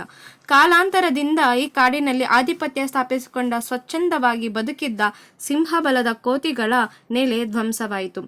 ಕಾಡಿನೆಲ್ಲೆಡೆ ಆವರಿಸಿದ ಅವುಗಳ ಸಂಖ್ಯೆ ಕ್ಷೀಣಿಸಿ ಕೇವಲ 2,000ಕ್ಕೆ ಇಳಿದಾಗ ಇಡೀ ಜಗತ್ತೇ ಬೆಚ್ಚಗಾಗಿದ್ವು. ಇವಾಗ ಸಿಂಹಬಲದ ಕೋತಿಗಳಂದ್ರೆ, ಇವಾಗ ಯಾವುದೇ ಒಂದು ಎನ್ವಿರಾನ್ಮೆಂಟ್ ಇರಲಿ, ಅದ್ರ ಸ್ಪೆಷಾಲಿಟಿ ಒಂದಿಗೆ ಕೆಲವೊಂದು ಅನಿಮಲ್ಸು ಅಲ್ಲೇ ಇರುತ್ತದಲ್ಲ. ಇವಾಗ ಇರುತ್ತಲ್ಲ, ಈ ಥರ ಅರಣ್ಯದಲ್ಲಿ ಸಿಂಹಬಲದ ಕೋತಿಗಳು ಇದ್ವಂತೆ. ಅದೇನಾಗಿದೆ ಅಂದ್ರೆ, ಇವಾಗ ಎಲ್ಲ ಕಡೆ ಕಾಡೆಲ್ಲ ಕಡ್ದಾಕ್ಬಿಟ್ಟಿದ್ದಾರೆ. ಅವಾಗ ಎಷ್ಟು ಮರಗಳು ದೊಡ್ಡದಾಗಿದ್ರು ಅಂದ್ರೆ ಆ ಕಡೆಯಿಂದ ಈ ಕಡೆ ಜಂಪ್ ಮಾಡ್ಕೊಂಡು ತಮ್ಮ ಬದುಕನ್ನ ಅಲ್ಲೇ ತಿನ್ಕೊಂಡು ಚೆನ್ನಾಗಿ ಬದುಕ್ತಿದ್ವು. ಆದ್ರೆ ಇವಾಗ ಕಾಡೆಲ್ಲ ಕಡ್ದಾಕ್ಬಿಟ್ಟಿದ್ದಾರೆ. ಅದೇ ಉಳಿಯೋದು ಹೆಂಗೆ ಅದು? ಆದ್ರಿಂದ ಎಷ್ಟೋ ಇದ್ದ ಸಿಂಹಬಲದ ಕೋತಿಗಳು ಇವಾಗ ಜಸ್ಟ್ 2,000ಕ್ಕೆ ಉಳಿದಿದೆ. ಜಗತ್ತೆಲ್ಲ ಬೆಚ್ಚಬೀಳುತ್ತಂತೆ. ಅಪರೂಪದ ಸಿಂಹಬಲದ ಕೋತಿಗಳ ಸಂತತಿ ವಂಶನಾಶದ ಅಂಚಿನಲ್ಲಿರುವುದು ಸ್ಪಷ್ಟವಾಯಿತು. ಇದರೊಂದಿಗೆ ಕಣ್ಮರೆಯಾದ ಅನೇಕ ಜೀವ ಸಂಕುಲಗಳು ಬೆಳಕಿಗೆ ಬಂದವು. ಆದರೆ ಸಮಯ ಮೀರಿತ್ತು. ಅವುಗಳ ಬಗ್ಗೆ ಏನು ಮಾಡಲಾಗದಂತಹ ಅಸಹಾಯಕತೆ ಎಲ್ಲರದಾಯಿತು. ಇವಾಗ ಏನಂದ್ರೆ, ಇವಾಗ ಸಿಂಹಬಲದ ಕೋತಿಗಳ ಸಂತತಿ ವಂಶ ಎಲ್ಲ ನಾಶ ಆಗಿದೆ, ಅಷ್ಟು ಅಂಚಿಗೆ ಬಂದ್ಬಿಟ್ಟಿದೆ, ಎಲ್ಲರಿಗೂ ಗೊತ್ತಾಯಿತು. ಬಟ್ ಅನೇಕ ಜೀವ ಸಂಕುಲಗಳು, ಇನ್ನ ಕೆಲವೊಂದು ಅನಿಮಲ್ಸ್ ಇರುತ್ತಲ್ಲ, ಅವು ಸಹ ಎಷ್ಟು ಕಣ್ಮರೆ ಆದವು. ಆದ್ರೆ ಸಮಯ ಮೀರಿತು. ಇವಾಗ ಅದನ್ನ ಏನ್ ಮಾಡ್ಲಿಕ್ಕೆ ಆಗೋದಂತಹ ಅಸಹಾಯಕ ಪರಿಸ್ಥಿತಿಯಲ್ಲಿ ಇದ್ದಾರೆ. ವಾಲ್ಪಾರೈ ಮಧ್ಯದ ಪುದುತೋಟಂ ಎಂಬ ತೋಟವಿದೆ. ಪರಿಸರದ ಮೇಲೆ ನಡೆದ ಅತ್ಯಾಚಾರಕ್ಕೆ ಇದು ಸಾಕ್ಷಿಯಾಗಿ ನಿಂತಿದೆ. ಇದು ಸುಮಾರು 400 ಎಕರೆ ಪ್ರದೇಶ. ತೋಟವನ್ನು ಸೀಳಿರುವ ಡಾಂಬರು ರಸ್ತೆಯ ದೂರಕ್ಕೆ ಮಾಗಿದ ಗಾಯದ ಕಳೆಯಂತೆ ತೋರುತ್ತಿದೆ. ಇವಾಗ ವಾಲ್ಪಾರೆ ಮಧ್ಯದಲ್ಲಿ ಒಂದು ಪುದು ತೋಟ ಅಂತ ಒಂದು ತೋಟವಿತ್ತಂತೆ. ಅದು ಪರಿಸರದಲ್ಲಿ ಅತ್ಯಾಚಾರಕ್ಕೆ ಒಂದು ಸಾಕ್ಷಿಯಾಗಿ ಕಾಣಿಸ್ತಿದೆಯಂತೆ. ಯಾಕಂದ್ರೆ ಅದು 400 ಎಕರೆ ಪ್ರದೇಶ ಇತ್ತಂತೆ, ಅದ್ರಲ್ಲಿ ತೋಟ ಇತ್ತಂತೆ. ಅದ್ರ ಮಧ್ಯದಲ್ಲಿ ಸಹ ಡಾಂಬರ ರಸ್ತೆಯನ್ನು ಹಾಕಿದ್ದಾರೆ. ಅದ್ ಹೆಂಗ್ ಕಾಣಿಸ್ತಿದೆ, ಗಾಯದಂತೆ ಕಾಣಿಸ್ತಿದೆ. ಇವಾಗ ತೋಟ ಎಲ್ಲ ಅರ್ಧ ಕಡ್ದ್ಬಿಟ್ಟು ಮಧ್ಯದಲ್ಲಿ ರಸ್ತೆ ಹಾಕಿದ್ರೆ ಕಪ್ಪದಾಗ ಕಾಣಿಸುತ್ತಲ್ಲ, ಒಂದು ಗಾಯದ ಪಟ್ಟಿಯಾಗಿ ಕಾಣಿಸ್ತಿದೆ ಅಂತೆ. ನೆಲ ತಪ್ಪಿದ ಸುಮಾರು 30 ಸಿಂಹಬಲದ ಕೋತಿಗಳು ಇಲ್ಲಿ ಆಶ್ರಯ ಪಡೆದಿದ್ವು ಎಂದು ಭೂಸ್ಪರ್ಶವನ್ನೇ ಮಾಡಿದ ವೃಕ್ಷವಾಸಿಗಳಾಗಿ ದೂಡಿದ ಈ ವಾನರ ಕುಲಕ್ಕೆ ಅಸಾಧ್ಯ ಸನ್ನಿವೇಶಗಳು ಎದುರಾಗಿವೆ. ವೃಕ್ಷವಾಸಿಗಳಾದ ಕೋತಿಗಳು ಈಗ ಮರದಿಂದ ಮರಕ್ಕೆ ಹಾರುವಂತಿರಲಿಲ್ಲ, ಬದಲು ನೆಲಕ್ಕೆ ಇಳಿದು ಡಾಂಬರ ರಸ್ತೆ ದಾಟಿ ಮತ್ತೊಂದು ಮರ ಹತ್ತಬೇಕು. ಇವಾಗ ನೋಡಿ, ಸಿಂಹಬಲದ ಕೋತಿಗಳು ಏನಂದ್ರೆ ಆ ಕಡೆ ಮರದಿಂದ ಈ ಕಡೆ ಮರ ಜಂಪ್ ಮಾಡ್ಕೊಂಡು ಹೋಗ್ತದೆ. ಕೋತಿಗಳು ಹೆಂಗಂತ ನಮ್ಗೆ ಗೊತ್ತು. ಆದ್ರೆ ಇವಾಗ ಎಲ್ಲ ಕಡೆ ರಸ್ತೆ ಆಗಿದೆ. ಇವಾಗ ಪುದು ತೋಟ ಮೇಲೆ ಕೆಲವೊಂದ್ ದಿವಸ ಉಳ್ಕೋಬಹುದು ಅಂತ ಆ ಪರಿಸ್ಥಿತಿ ಇತ್ತು. ಬಟ್ ಅಲ್ಲಿ ಕೂಡ ಡಾಂಬರ ರಸ್ತೆ ಬಂದ್ಬಿಟ್ಟಿದೆಯಲ್ಲ, ಇವಾಗ ಯಾವತ್ತು ರಸ್ತೆನೇ ದಾಟಿಲ್ಲ, ಬರೀ ಮರದೇ ಜಂಪ್ ಮಾಡ್ಕೊಂಡು ಜೀವನ ಸಾಗಿದ್ವು. ಇವಾಗ ಅದು ರಸ್ತೆ ಇಳ್ದ್ಬಿಟ್ಟು ಆ ಕಡೆಯಿಂದ ಈ ಕಡೆ ದಾಟ್ಬೇಕಂದ್ರೆ ಎಷ್ಟು ಅವ್ರಿಗೇನು ಮಾನವ ತರ ಬುದ್ಧಿ ಇದೆಯಾ? ಹೆಂಗಂದ್ರೆ ಹಂಗ್ ದಾಟ್ತಾರೆ ಪಾಪ, ಅವ್ರಿಗೆ ಗೊತ್ತೇ ಇರಲ್ಲ ಅದೇ ಟೈಮ್ಗೆ ಏನೆಲ್ಲ ಆಗುತ್ತಂತ ತೊಂದರೆಗಳು ನೋಡೋದ ಬನ್ನಿ. ರಸ್ತೆ ದಾಟುವ ನಾಗರಿಕೆ ಬುದ್ಧಿ ಇಲ್ಲದ ಹಲವಾರು ಕೋತಿಗಳು ಈಗಾಗಲೇ ವಾಹನಕ್ಕೆ ಸಿಕ್ಕಿ ಅಂಗವಿಕಲಗೊಂಡಿವೆ. ಅವುಗಳಿಗೆ ಆಹಾರ ನೀಡುತ್ತಿದ್ದ ಮರಗಳು ಕ್ಷೀಣಿಸಿವೆ. ಅವುಗಳಿಗೆ ದಯಾಮೃತ್ಯು, ಮರ್ಸಿ ಕಿಲ್ಲಿಂಗ್ ಕಾರಣಸಲು ಕಾನೂನುಗಳು ಅವಕಾಶವಿಲ್ಲ. ಏನಂದ್ರೆ ಇವಾಗ ಎಷ್ಟು ವೆಹಿಕಲ್ಸ್ ಬಂದ್ಬಿಟ್ಟು ಅದನ್ನ ಗುದ್ಬಿಟ್ಟಿದೆ, ಆಕ್ಸಿಡೆಂಟ್ ಆಗ್ಬಿಟ್ಟಿದೆ. ಅದರಿಂದ ಎಷ್ಟು ಸಿಂಹಬಲದ ಕೋತುಗಳು ಅಂಗವಿಕಲರಾಗಿದ್ದಾರೆ. ಅದಕ್ಕೆ ಇವಾಗ ಆಹಾರ ಕೊಡ್ತಿದ್ದಂತ ಮರಗಳು ಸಹ ಕಡಿಮೆ ಆಗ್ಬಿಟ್ಟಿದೆಯಲ್ಲ, ಅದಕ್ಕಂತ ಗೌರ್ಮೆಂಟ್ ಕಡೆಯಿಂದ ದಯಾಮೃತ್ಯು ಅಂತ ನೀವು ಕೇಳಿರ್ಬೋದು, ಮರ್ಸಿ ಕಿಲ್ಲಿಂಗ್ ಅಂತ. ಆ ಥರ ಕೊಡ್ಬೇಕಂತ ಕಾನೂನಲ್ಲಿ ಕೇಳಿದ್ರು ಸಹ ಅವಕಾಶ ಇರಲಿಲ್ಲ. ಯಾಕಂದ್ರೆ ಅದು ರೆಡ್, ಕೆಂಪು ಪಟ್ಟಿಯ ಜೀವಿಗಳು. ಕೆಂಪು ಪಟ್ಟಿಗೆ ಸೇರುವಂತಹ ಜೀವಿಗಳಂದ್ರೆ ಏನು? ಇವಾಗ ಏನಂದ್ರೆ ಯಾವುದೋ ಒಂದು ಪ್ರಾಣಿಗಳು ತುಂಬಾ ರೇರ್ ಆಗಿ ಸಿಗುತ್ತೆ, ಅದು ಅದೇ ಟೈಮಲ್ಲಿ ನಾಶ ಆಗುವ ಸಾಧ್ಯತೆಗಳು ಹೆಚ್ಚಿರುತ್ತೆ. ಅದಕ್ಕಂತ ಅದು ಕೆಂಪು ಪಟ್ಟಿಯಲ್ಲಿ ಸೇರಿಸುತ್ತಾರೆ. ಇವಾಗ ನೀವೆಲ್ಲರೂ ವೈಟ್ ಕಲರ್ ಆದಂತ ಫಾಂಟನ್ ನೋಡಿರ್ತೀರಾ, ಆದ್ರೆ ರೆಡ್ ಕಲರ್ ಆಗಿರುವಂತಹ ಫಾಂಟನ್ ನೋಡಿದೀರಾ? ಅದು ಕೂಡ ರೆಡ್ ಲಿಸ್ಟ್ ಅಲ್ಲಿ ಇದೆ. ಯಾಕಂದ್ರೆ ಅದು ತುಂಬಾ ರೇರ್ ಆಗಿ ಸಿಗೋದು, ಅಟ್ ದ ಸೇಮ್ ಟೈಮ್ ತುಂಬಾ ಡಿಸಪೇರಿಂಗ್ ಆಗೋ ಚಾನ್ಸಸ್ ಹೆಚ್ಚಿದೆ. ಆದ್ರಿಂದ ಅದನ್ನ ಪ್ರೊಟೆಕ್ಟ್ ಮಾಡೋರು ಯಾರು? IUCN ಅಂತ ಹೇಳ್ತಾರೆ. ಅವ್ರ ಫುಲ್ ಫಾರ್ಮ್ ಅಂದ್ರೆ international union for conservation nature ಅಂತ ಹೇಳ್ತಾರೆ. ತುಂಬಾ ನೇಚರ್ ನ ಪ್ರೊಟೆಕ್ಟ್ ಮಾಡೋದು, ಇದ್ರಲ್ಲಿ ತೆಡ್ಡ ಇರುವಂತಹ ಅನಿಮಲ್ಸ್ ನ ಕೇರ್ ಮಾಡೋದು, ಮತ್ತೆ ಅಲ್ಲಿ ತುಂಬಾ ರಿಸ್ಟ್ರಿಕ್ಷನ್ಸ್ ಝೋನ್ಸ್ ಹಾಕೋದು, ಇವ್ರದೆಲ್ಲ ಕೆಲಸ ಮಾಡ್ತಾರೆ ಇಂಟರ್ನ್ಯಾಷನಲ್ ಲೆವೆಲ್. ಓಕೆ, ಬನ್ನಿ ಲೆಸನ್ಗೆ ಹೋಗೋದ. ಬೇರೆಡೆಗೆ ಸ್ಥಳಾಂತರಿಸುವ ಕ್ರಿಯೆಯಲ್ಲಿ ಅಧಿಕ ಸಾವು ನೋವು ಸಹಜ. ಇದರಿಂದಾಗಿ ವಿಜ್ಞಾನಿಗಳು, ಅರಣ್ಯ ಇಲಾಖೆಯವರು ಅಸಹಾಯಕರಾಗಿದ್ದರು. ಬದುಕುಳಿಯಲು ಅವು ಊರುಗಳಲ್ಲಿ ಕಸದ ತೋಟಗಳಿಗೆ ಆಹಾರ ಹುಡುಕುತ್ತಾ ನುಡುಕುತ್ತಿದ್ವು. ಏನಂದ್ರೆ ಇವಾಗ ಮರ್ಸಿ ಕಿಲ್ಲಿಂಗ್ಗೆ ಕಾನೂನು ಅವಕಾಶ ಕೊಡಲಿಲ್ಲ. ಅದಕ್ಕಂತ ಬೇರೆ ಕಡೆ ಏನಾದರೂ ಸ್ಥಳಾಂತರ ಮಾಡಲ್ಲ ಅಂದ್ರೆ ಬೇರೆ ಕಡೆ ಶಿಫ್ಟ್ ಮಾಡ್ಲಿಕ್ಕೆ ಆಗುತ್ತಾ ಅಂದ್ರೆ ಇಲ್ಲ, ಅದ್ರಲ್ಲಿ ಸಹ ತುಂಬಾ ಸಾವು ನೋವುಗಳಾಗುತ್ತೆ. ಯಾಕಂದ್ರೆ ಒಂದು ಎನ್ವಿರಾನ್ಮೆಂಟ್ ಇಂದ ಇನ್ನೊಂದು ಎನ್ವಿರಾನ್ಮೆಂಟ್ಗೆ ಸೆಟ್ ಆಗೋದಿಲ್ಲ. ಇದರಿಂದಾಗಿ ವಿಜ್ಞಾನಿಗಳು, ಸೈಂಟಿಸ್ಟು, ಅರಣ್ಯ ಇಲಾಖೆದವರು, ಫಾರೆಸ್ಟ್ ಇಲಾಖೆಯವರು ಹಾಗೆ ಅಸಹಾಯಕತೆಯಿಂದ ಏನು ಮಾಡಿದಂತಹ ಪರಿಸ್ಥಿತಿ ಅವ್ರು ಬಂದ್ಬಿಟ್ರು. ಇವಾಗ ಬದುಕುಳಿಯಲು ಅಲ್ಲಿ ಅಕ್ಕಪಕ್ಕದಲ್ಲಿ ಊರುಗಳಿರ್ತದಲ್ಲ, ಅಲ್ಲಿ ಕಸದ ತೋಟಗಳಿಗೆ ಆಹಾರ ಹುಡುಕುತ್ತಾ ಬದುಕು ನೋಗ್ತಿದ್ದೇವೆ ಅಂತ ಹೇಳ್ತಿದ್ದಾರೆ. ವಾಲ್ಪಾರೆಯನ ಸಮಸ್ಯೆ ಕೇವಲ ಸಿಂಹಬಲದ ಕೋತಿಗಳಿಗಷ್ಟೇ ಸೀಮಿತವಾಗಿಲ್ಲ. ವಾಣಿಜ್ಯ ವ್ಯವಹಾರದ ದೃಷ್ಟಿಯಿಂದ ಶ್ರೀಮಂತ ಪ್ರದೇಶವೆಂದು ಗುರುತಿಸಿಕೊಂಡಿದ್ದ ಅದು ಈಗ ತತ್ತರಿಸುತ್ತಿದೆ. ಇವಾಗ ಏನಂದ್ರೆ ವಾಲ್ಪಾರೆ ಸಮಸ್ಯೆ ಕೇವಲ ಸಿಂಹಬಲದ ಕೋತಿಗಳಿಗೆ ಮಾತ್ರ ಸೀಮಿತವಾಗಿಲ್ಲ. ಯಾಕಂದ್ರೆ ವಾಣಿಜ್ಯ, ಇವಾಗ ಕಮರ್ಷಿಯಲ್ ವ್ಯವಹಾರಗಳಲ್ಲಿ ಏನಾಗಿದೆ ಅಂದ್ರೆ ಶ್ರೀಮಂತರ ಪ್ರದೇಶದಿಂದ ಗುರುತಿಸಿಕೊಂಡಿದ್ದಂತ ಈ ಪ್ರದೇಶ ಇವಾಗ ಅಂತಾರಾಷ್ಟ್ರೀಯ ವಿದ್ಯಮಾನಗಳ ವಾಲ್ಪಾರೈನ ಆರ್ಥಿಕ ಸ್ಥಿತಿಗತಿಗಳು ಕುತ್ತು ತಂದಿವೆ. ವಿಶ್ವ ಮಾರ್ಕೆಟಲ್ಲಿ ಚಾ ಬೇಡಿಕೆ ಕುಸಿದಿದೆ. ರಫ್ತು ಇಳಿಮುಖಗೊಂಡು ಚಾ ತೋಟಗಳು ನಷ್ಟದಲ್ಲಿದೆ. ಬದುಕುಳಿಯಲು ತೋಟ ಮಾಲೀಕರು ಉತ್ಪಾದನೆ ವೆಚ್ಚ ಕಡಿಮೆ ಮಾಡಲು ಅನಿವಾರ್ಯವಾಗಿದೆ. ಇವಾಗ ಏನಂದ್ರೆ ಕತೆ, ಇವಾಗ ಸಿಂಹಬಲದ ಕೋತಿಗಳು ಹೆಂಗಾದ್ರೂ ಸೀಮಿತವಾಗ್ತಿದೆ. ಯಾಕಂದ್ರೆ ವಂಶ ಎಲ್ಲ ನಾಶ ಆಗ್ತಿದೆಯಲ್ಲ, ಕೇವಲ ಕೆಲವೊಂದಿದೆ. ಇವಾಗ ಏನಂದ್ರೆ ವಾಣಿಜ್ಯ ದೃಷ್ಟಿಕೋನದಿಂದ ನೋಡಿದ್ರೆ ಶ್ರೀಮಂತ ಪ್ರದೇಶದಿಂದ ಗುರುತಿಸಿಕೊಂಡಂತಹ ವಾಲ್ಪಾರೆ ಇವಾಗ ಏನಂದ್ರೆ ಇಂಟರ್ನ್ಯಾಷನಲ್ ಲೆವೆಲ್ ಅಲ್ಲಿ ಏನಂದ್ರೆ ವಾಲ್ಪಾರೆನಲ್ಲಿ ಇವಾಗ ಚಾಗ್ ಇರುತ್ತಲ್ಲ, ಡಿಮ್ಯಾಂಡ್ ಅದು ಕಡಿಮೆ ಆಗ್ಬಿಟ್ಟಿದೆ. ಆದ್ರಿಂದ ಏನಾಗ್ತಿದೆ ಅಂದ್ರೆ ಇವಾಗ ರಫ್ತುಗಳು ಅಂದ್ರೆ ಎಕ್ಸ್ಪೋರ್ಟ್ಸ್ ತುಂಬಾ ಕಡಿಮೆ ಆಗ್ಬಿಟ್ಟಿದೆಯಲ್ಲ, ರಫ್ತುಗಳು ಇಳಿಮುಖವಾಗಿದೆ. ಅದರಿಂದ ಚಾ ತೋಟದಲ್ಲಿ ನಷ್ಟಗಳು ಒಂದಾಗಿದೆ. ಅದಕ್ಕೆ ಇವಾಗ ಮಾಲೀಕರು ಏನ್ ಮಾಡ್ತಿದ್ದಾರೆ ಅಂದ್ರೆ ಇವಾಗ ಹೆಂಗಾದ್ರೂ ನಾವು ವೆಚ್ಚ ಕಡಿಮೆ ಮಾಡಬೇಕು, ಅದಕ್ಕೆ ಏನ್ ಮಾಡೋದು ಅಂತ ಹೇಳ್ಬಿಟ್ಟು ಜನರು ನಿರ್ವಹಿಸುತ್ತಿದ್ದ ಕೆಲಸಗಳನ್ನು ಯಾಂತ್ರೀಕರಣ ಮಾಡಲು ಮುಂದಾಗಿದ್ದಾರೆ. ಕಂಗಾಲಾದ ಕಾರ್ಮಿಕರು ಕೆಂಪು ಬಾವುಟಗಳನ್ನು ಹಿಡಿದು ಹೋರಾಟಕ್ಕೆ ಸಜ್ಜಾಗಿದ್ದಾರೆ. ಸರ್ಕಾರಕ್ಕೆ ಮನವಿ ಸಲ್ಲಿಸಿದ್ದಾರೆ. ಆದರೆ ಬದುಕು ಹಸನುಗೊಳ್ಳುವ ಯಾವ ಭರವಸೆಗಳು ಕಾಣ್ತಿಲ್ಲ. ಇವಾಗ ಏನಂದ್ರೆ ಪ್ರೊಡಕ್ಷನ್ ಕಾಸ್ಟ್ ಕಡಿಮೆ ಮಾಡ್ಬೇಕಂತ ಇವಾಗ ಮಿಷನರಿ ತಂದ್ಬಿಟ್ಟಿದ್ದಾರೆ. ಆದ್ರಿಂದ ಅಲ್ಲಿ ಕೆಲಸ ಮಾಡ್ತಿರುವಂತಹ ಎಲ್ಲಾ ಕಾರ್ಮಿಕರು ಇವಾಗ ಏನ್ ಕೆಲಸ ಅವ್ರಿಗೆ ಅವಾಗ ಉದ್ಯೋಗ ಸಿಕ್ತ ಅಂತ ಹೇಳ್ತಿದ್ದಾರಲ್ಲ, ಇವಾಗ ಉದ್ಯೋಗನೇ ಇಲ್ಲ ಅವ್ರಿಗೆ. ಯಾಕಂದ್ರೆ ಡಿಮ್ಯಾಂಡ್ ಕಡಿಮೆ ಆಗ್ಬಿಟ್ಟಿದೆ. ಆದ್ರಿಂದ ಸಪ್ಲೈ ಕೊಡ್ತಾ ಕಡಿಮೆ ಆಗ್ತಿದೆ, ಅದು ಕೊಡ್ತಾ ವೆಚ್ಚ ಕಡಿಮೆ ಮಾಡ್ಕೋಬೇಕಂತ ಏನ್ ಮಾಡ್ತಿದ್ದಾರೆ, ಇವ್ರು ಹೆಂಗಾದ್ರೂ ಪ್ರೈಸ್ ನ ಕಡಿಮೆ ಮಾಡ್ಬೇಕು, ನಮ್ಗೆ ಆಗ್ತಿರುವಂತಹ ಖರ್ಚು ಕಡಿಮೆ ಮಾಡ್ಬೇಕು ಅಂತ ಹೇಳ್ಬಿಟ್ಟು ಕಾರ್ಮಿಕರನ್ನ ಕೆಲಸದಿಂದ ತೆಗ್ಬಿಡ್ತಾರೆ. ಆದ್ರಿಂದ ದಿನನಿತ್ಯ ಸಹ ಕೆಂಪು ಬಾವುಟಗಳನ್ನ ಇಟ್ಕೊಂಡು ಹೋರಾಟ ಎಲ್ಲಾ ಕಡೆ ನಡೀತಾನೆ ಇದೆ. ಸರ್ಕಾರಕ್ಕೆ ಮನವಿ ಸಲ್ಲಿಸ್ತಾರೆ. ಆದ್ರೆ ಅವರು ಸಹ ಎಂತಹ ಭರವಸೆ ಕೊಡ್ತಾ ಅವ್ರಿಗೆ ನೀಡ್ತಿಲ್ಲ. ಹೀಗಾಗಿ ವಾಲ್ಪಾರೆಯ ಹಿಂದಿನ ವೈಭವವಿಲ್ಲ. ಪ್ರಾಶಾಂತ್ ಅನುರಣಿಸುತ್ತಿದ್ದ ವಾನರಗಳು ಕೇಕೆಯಲ್ಲ, ಬದಲು ಯಾಂತ್ರಿಗಳ ಕರ್ಕಶ ಸುದ್ದಿ, ದಿನನಿತ್ಯ ಕಾರ್ಮಿಕರ ಮೆರವಣಿಗೆ, ಪ್ರತಿಭಟನೆಯ ಘೋಷಣೆ, ಧ್ವಜಗಳು ತುಂಬಿವೆ. ಈಗ ವಾಲ್ಪಾರೆ ಇಂದಿನಂತೆ ವೈಭವ ಏನಿಲ್ಲ. ಅವಾಗ ಹೆಂಗೆ ನೀರಿಂದ ಕೂಡಿತ್ತು, ಕಾಡುಗಳು ಹಳ್ಳ ಕೊಳ್ಳಗಳ ಹೆಂಗೆ ಇತ್ತಲ್ಲ, ಇವಾಗ ವಾನರಗಳಿಗೆ, ಸಿಂಹವಲದ ಕೋತಿಗಳಿಗೆ ಜಾಗ ಇಲ್ಲ. ಅದ್ರ ಬದಲು ಯಂತ್ರ, ಇವಾಗ ಮಿಷಿನ್ ಸೌಂಡ್ ಬರುತ್ತಲ್ಲ, ಅದು ಕರ್ಕಶದ್ದು ಬರ್ತಿದೆ. ಅದೇ ರೀತಿ ದಿನನಿತ್ಯ ಕಾರ್ಮಿಕರು ಪ್ರತಿಭಟನೆ ಮಾಡ್ತಿದ್ದಾರೆ, ನಮಗೆ ನ್ಯಾಯ ಒದಗಿಸಿ ಅಂತ. ಬಟ್ ಯಾರು ಕೇಳ್ತಿಲ್ಲ. ಪ್ರತಿಭಟಿಸಬೇಕಿದ್ದ ಸಿಂಹವಲದ ಕೋತಿಗಳು ಎಲ್ಲೋ ಅಡಗಿ ತಮ್ಮ ಅವನತಿಯ ದಿನಗಳನ್ನು ಎನಿಸ್ತಿವೆ. ಮನುಷ್ಯರು ಸುಳಿವೆ ಇಲ್ಲದ ಕಾಡಿಗಿದ್ದ ವಾಲ್ಪಾರೈನಲ್ಲಿ ಈಗ ಜನಸಂಖ್ಯೆ ಲಕ್ಷಕ್ಕೂ ಮೀರಿದೆ. ಅವರದೇ ಸಮಸ್ಯೆ, ಅವರದೇ ಗಜಿಬಿಜಿ. ಇವಾಗ ಏನಂದ್ರೆ, ಇವಾಗ ಎಲ್ಲರೂ ಕಾರ್ಮಿಕರು ಪ್ರತಿಭಟನೆ ಮಾಡ್ತಿದ್ದಾರೆ. ಅದೇ ಟೈಮಲ್ಲಿ ಇವಾಗ ಸಿಂಹವಲದ ಕೋತಿಗಳು ಇದೆಯೋ ಗೊತ್ತಿಲ್ಲ. ಅದೇನು ಇನ್ನ ಕಡಿಮೆ ಆಗಿದೆ, ಇಲ್ಲ ಪೂರ್ತಿಯಾಗಿ ಇಲ್ವೇ ಇಲ್ಲ ಅಂತ ಯಾರಿಗೂ ಗೊತ್ತಿಲ್ಲ. ಅವನತಿ ದಿನಗಳಿಗೋಸ್ಕರ ಕಾಯ್ತಿದೆ ಅಂತ ಹೇಳ್ತಿದ್ದಾರೆ. ಇನ್ನು ಮನುಷ್ಯರು ಸುಳಿವೆ ಇಲ್ಲದಂತಹ ವಾಲ್ಪಾರೆ, ಅವಾಗ ಮನುಷ್ಯರೇ ಇರಲಿಲ್ಲ ಅಲ್ಲ, ತುಂಬಾ ಆದಿವಾಸಿಗಳು ಮಾತ್ರ ಇದ್ರಲ್ಲ. ಇವಾಗ ಜನಸಂಖ್ಯೆ ಲಕ್ಷಕ್ಕೂ ಮೀರ್ಬಿಟ್ಟಿದೆ. ಅದೇ ರೀತಿಯಾಗಿ ಅಲ್ಲಿ ಸಮಸ್ಯೆಗಳು, ಅವ್ರವ್ರದೇ ಪ್ರಾಬ್ಲಮ್ಸ್, ಗಜಿಬಿಜಿಗಳು ಅವ್ರವ್ರದೇ ಆಗ್ತಿದೆ. ಅದೇ ಟೈಮಲ್ಲಿ ವಿಶ್ಲಿಂಗ್ ಥ್ರಶ್ ಬಗ್ಗೆ ನಾವು ಮಾತಾಡೋದು ನೆಕ್ಸ್ಟ್. ಇಂತಹ ಪರಿಸ್ಥಿತಿಯಲ್ಲಿ ಹಾಡು ಹಕ್ಕಿಗಳಾದಂತಹ ವಿಶ್ಲಿಂಗ್ ಥ್ರಶ್ಗಳು ಬದುಕುಳಿಯಲು ಛಲ ತೊಟ್ಟಿವೆ. ಮಿನುಗುವ ಹಸಿರು ಪಾಚಿಗಳನ್ನು ಹೊದ್ದು ಮಲಗಿದ್ದ ಕಲ್ಲು ಬಂಡೆಗಳ ನಡುವೆ ನಸುಲಿ ಹರಿಯುತ್ತಿದ್ದ ಸ್ವಚ್ಛ ನೀರಿನ ಹಳ್ಳ ಕೊಳ್ಳಗಳಲ್ಲಿ ಇವುಗಳು ಬದುಕಿದ್ದ ಆಧಾರವಾಗಿದೆ. ಇವಾಗ ಏನಂದ್ರೆ ವಿಶ್ಲಿಂಗ್ ಥ್ರಶ್ ಅಂತ ಒಂದು ಹಕ್ಕಿಯ ಜಾತಿ ಇದೆ. ಅದೇನಂದ್ರೆ ಇವಾಗ ನೀರಲ್ಲಿ ಪಾಚಿ ಬೆಳ್ಕೊಂಡಿರ್ತದಲ್ಲ, ಅಂತಹ ಪಾಚಿಗಳ ಬಂಡೆಗಳ ಮಧ್ಯದಲ್ಲಿ ಇರ್ತದೆ, ಅಂತದನ್ನ ತಿನ್ಕೊಂಡು ಬಿಟ್ಟು ಹರಿಯುತ್ತಿದ್ದು ಸ್ವಚ್ಛ ನೀರಿನಲ್ಲಿ ಹಳ್ಳ ಕೊಳ್ಳಗಳಲ್ಲಿ ಇವು ಬದುಕು ಸಾಗಿಸ್ತಿದ್ವು. ಅದೇ ಆಧಾರಕೃತ ಆಗಿತ್ತು ಅವ್ರಿಗೆ ಬದುಕಿನ ಆಧಾರ.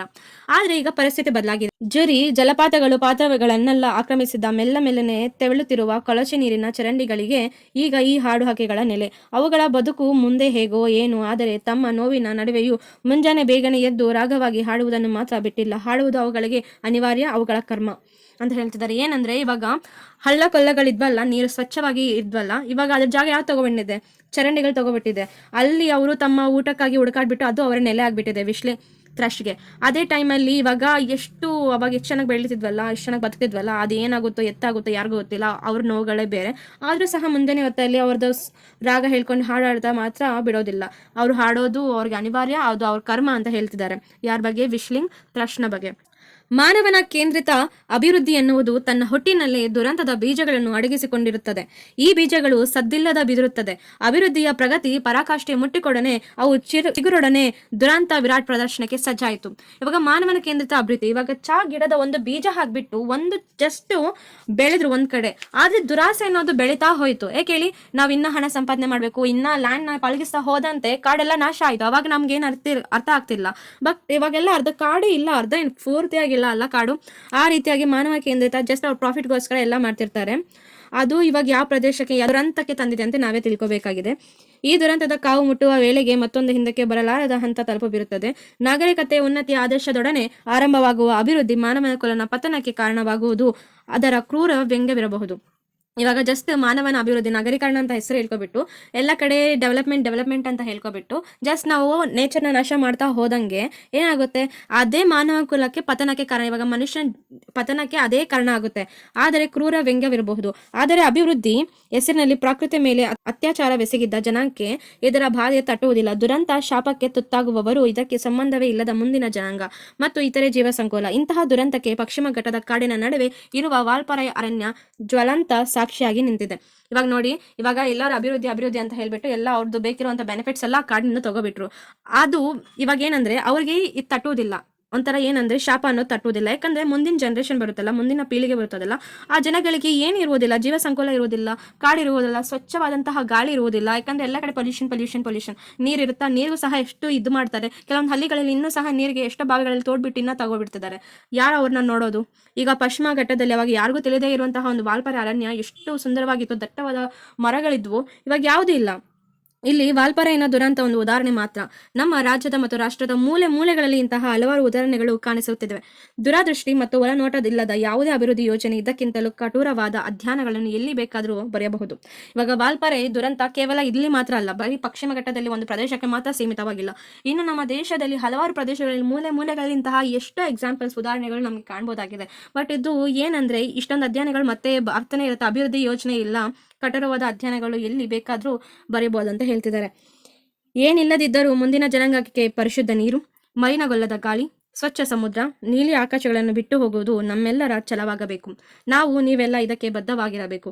ಇದು ಮಾನವ ಕುಲಕ್ಕೆ ಮತ್ತು ನಮ್ಮ ಸುತ್ತಮುತ್ತಲಿನ ಪರಿಸರದ ಬಗ್ಗೆ ತೋರುವ ಕನಿಷ್ಠ ಕಳಕಳಿ ಮತ್ತು ಸೌಜನ್ಯದಲ್ಲಿ ನಿಜವಾದ ಸಾರ್ಥಕತೆ ಅಡಗಿದೆ. ಇವಾಗ ನಮ್ಮ ಲೇಖಕರು ನಮ್ಮ ಮುಂದಿನ ಪೀಳಿಗೆ ಸ್ವಚ್ಛವಾದಂತಹ ಗಾಳಿ, ಅದೇ ರೀತಿಯಾದ ಸ್ವಚ್ಛವಾದಂತಹ ಸಮುದ್ರ, ಈ ನೀಲಿ ಆಕಾಶವನ್ನು ಬಿಟ್ಟು ನಮ್ಮ ಮುಂದಿನ ಪೀಳಿಗೆ ಒಂದು ಅಡಿಪಾಯ ಆಗ್ಬಿಟ್ಟು ಹೋಗ್ಬೇಕಂತ ಹೇಳ್ತಿದ್ದಾರೆ. ಆದ್ರೆ ನಾವು ಮಾಡ್ತಿರೋದೇನು? ಕೇವಲ ಅರಣ್ಯ ನಾಶ, ಪ್ರಾಣಿ ಸಂಕುಲಗಳೆಲ್ಲ ನಾಶ ಮಾಡ್ತಿದ್ದೀವಿ. ಇದರಿಂದಾಗಿ ಹಲವಾರು ಹವಾಮಾನ ವೈಪರೀತ್ಯಗಳು, ಇವಾಗ ಬರಗಾಲ ಬರ್ಬೋದು, ಕ್ಲೈಮೇಟ್ ಚೇಂಜ್ ಆಗಿರ್ಬೋದು, ಭೂಕಂಪ, ಈ ರೀತಿಯಾಗಿ ಪ್ರಾಕೃತಿಕ ವಿಕೋಪಗಳು ಹಲವಾರು ಕಂಡಿದ್ದೇವೆ. ಇವಾಗ ಪ್ರತಿಯೊಬ್ಬರಲ್ಲೂ ಪ್ರಕೃತಿಯನ್ನು ಪ್ರೀತಿಸುವ, ರಕ್ಷಿಸುವ, ಉಳಿಸುವ, ಬೆಳೆಸುವ ಮನೋಭಾವವನ್ನು ಮೂಡಿಸಿ ಕಾರ್ಯಪ್ರವೃತ್ತವಾಗಬೇಕೆಂದು ಈ ಲೇಖನದ ಮೂಲಕ ನಮಗೆ ಲೇಖಕರು ಹೇಳ್ತಿದ್ದಾರೆ. ಇದು ಕೇವಲ ವಾಲ್ಪಾರೆ ಅಭಿವೃದ್ಧಿ ತಂದ ದುರಂತ ಅಲ್ಲ.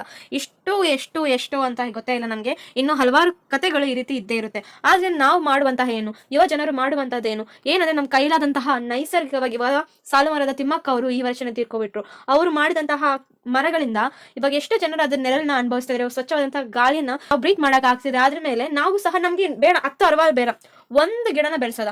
ನಮ್ದು ಬರ್ತ್ಡೇಗಲ್ಲ, ಯಾವ್ದೋ ಒಂದು ವಿಷಯಕ್ಕಲ್ಲ, ನಾವು ಜಸ್ಟ್ ಒಂದು ಗಿಡನ ಬೆಳೆಸಲೇಬೇಕು. ಇವಾಗ ನಂದು ಒಂದು ಗಿಡ ಬೆಳೆಸಲಿಕ್ಕೆ ಫುಲ್ ಪ್ಲಾನ್ ಆಗಿದೆ. ಏನಂದ್ರೆ, ನಾನು ಇದೇ ವರ್ಷದಲ್ಲಿ ನೇರಳೆ ತಿಂದಿದ್ದೆ, ಅದು ಬೀಜ ಇರುತ್ತಲ್ಲ, ಅದನ್ನ ನಾನು ಪಾಟ್ ಒಳಗಡೆ ಆಗ್ಬಿಟ್ಟಿದೆ. ಅವಾಗ ಚಿಕ್ಕದ ಗಿಡ ತರ ಬೆಳೆದಿದೆ. ನಾನು ಏನ್ ಮಾಡ್ತಿದ್ದೀನಿ, ಇದನ್ನ ನಾನು ನೆಕ್ಸ್ಟ್ ಟೈಮ್ ನಮ್ಮ ಊರಿಗೆ ಹೋದಾಗ ನಾನು ಪ್ರೊಟೆಕ್ಟ್ ಆಗಿ ತಗೊಂಡು ಹೋಗ್ಬಿಟ್ಟು ರಸ್ತೆ ಬದಿಯಲ್ಲಿ ನಾನು ಇಟ್ಬಿಡ್ತೀನಿ. ಬೇರೆ ನನ್ನ ಕಡೆ ಒಂದು ಚಿಕ್ಕ ಪ್ರಯತ್ನ ಈ ರೀತಿಯಾಗಿ ನೀವು ಮಾಡ್ಲಿಕ್ಕೆ ಪ್ರಯತ್ನ ಮಾಡಿ. ಇರ್ತೀವಿ. ಬಾಯ್. ನಿಮ್ಗೆ ಏನಾದ್ರು ನೆಕ್ಸ್ಟ್ ಲೆಸನ್ ಬೇಕಂದ್ರೆ ಕಮೆಂಟ್ ಮಾಡಿ. ಬಾಯ್.